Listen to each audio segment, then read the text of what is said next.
बौद्ध धर्म के शुरुआती वर्षों में बुद्ध ने कई लोगों की मदद की, जिससे बौद्ध धर्म की लोकप्रियता तेजी से फैलने लगी। इसके कारण लोगों ने बुद्ध का अनुयायी बनने के लिए अपने पुराने धर्मों को छोड़ दिया। अन्य धर्मों के गुरुओं और नेताओं ने ये घोषणा करके उन्हें वापस जीतने की कोशिश की, हम भी बुद्ध जितने ही पवित्र हैं। हमारी सेवा करने और हमें दान देने से आपको उतना ही फल मिलेगा जितना बुद्ध को देने से मिलता है। हालांकि लोगों ने उनकी बातों पर कोई ध्यान नहीं दिया। परेशान होकर उन नेताओं ने एक बैठक बुलाई। उनका कहना था कि बुद्ध उनके सभी छात्रों को ले जा रहे हैं और कोई उन्हें दान नहीं दे रहा है। इसलिए उन्होंने बौद्ध धर्म को नष्ट करने के लिए अपनी बुद्धि का उपयोग करने का निर्णय लिया।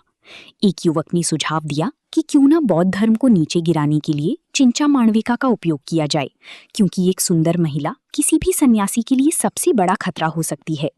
उस समय उस धर्म की चिंचा मांडविका नाम की एक युवा सुंदर और वफादार छात्रा थी। जब वो बैठक में पहुंची तो उसने सबको उदास देखा। जब उसे उनकी चिंता का कारण समझाया गया तो उसने कुछ पल सोचा और कहा, डरो मत, मेरे पास बौद्ध धर्म को नष्ट करने का एक तरीका है। और इस तरह चिंचा मांडविका ने अपनी योजना को अमल में लाया।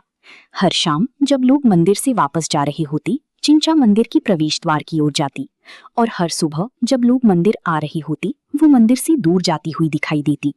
लोग उससे पूछते, तुम इतनी रात को कहाँ जा रही हो, या तुम इतनी सुबह कहाँ से आ रही हो? और उसका केवल एक ही जवाब होता, इससे तुम्हारा कोई मतलब नहीं। कुछ महीनों तक हर दिन उसने ऐसा ही किया।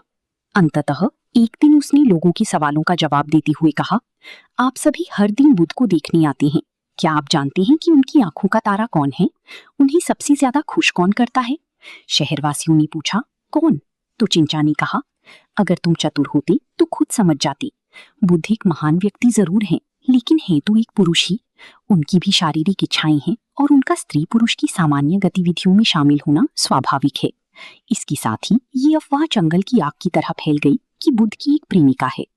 बुद्ध के चचेरे भाई और उनकी निजी परिचारक पर्सनल अटेंडेंट आदरणीय आनंद मूर्ख लोगों द्वारा फैलाई जा रही इन झूठी बातों और गपशप से बहुत परेशान थी। उन्होंने बुद्ध से पूछा कि क्या उन्हें इसके बारे में कुछ करना चाहिए, लेकिन बुद्ध ने शांति से उत्तर दिया, शांत रहो आनंद, सब कुछ वैसा ही होगा जैसा होना चाहिए। आनंद कुछ समय के लिए जंगल में एक शांतिपूर्ण जगह पर ध्यान करने चली गई, लेकिन वहां भी उन्होंने 2 ब्राह्मणों को इन्हीं अफवाहों के बारे में बात करते सुना, जिससे उनकी निराशा और पीड़ा और बढ़ गई। 2-3 महीने बाद चिंचा ने अपने कपड़ों के अंदर तकिए और अन्य चीजें भरना शुरू कर दिया ताकि उसका पेट बढ़ता हुआ दिखे, और हर महीने वो इसका आकार बढ़ाती गई। 8 महीने के बाद उसने अपने हाथों और पैरों पर प्रहार करना शुरू कर दिया ताकि वे सूजे हुए दिखें। एक दिन बुद्ध मठ में धम्मोपदेश दे रहे थे। तभी चिंचा सबके सामने बुद्ध के पास गई और बोली, आप दूसरों को प्रलोभन से बचना सिखाते हैं, लेकिन खुद ऐसा नहीं करते। आपको मेरी देखभाल करनी चाहिए, आपको मुझे और प्यार देना चाहिए जैसा एक सच्चा प्रेमी करता है। बुद्ध बिल्कुल भी विचलित नहीं हुए। वे शांत भाव से बोले, इस पूरी दुनिया में केवल 2 लोग ही असली सच्चाई जानते हैं, तुम और मैं।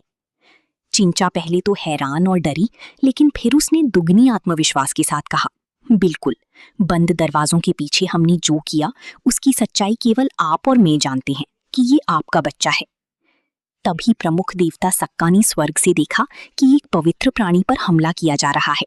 वे 4 रक्षकों के साथ पृथ्वी पर उतरे, जो चूहों में बदल गए। उन चूहों ने तुरंत उसके पेट पर बंधी रस्सियों को काट दिया। रस्सियां कटते ही सारा सामान और तकिए बाहर गिर गए।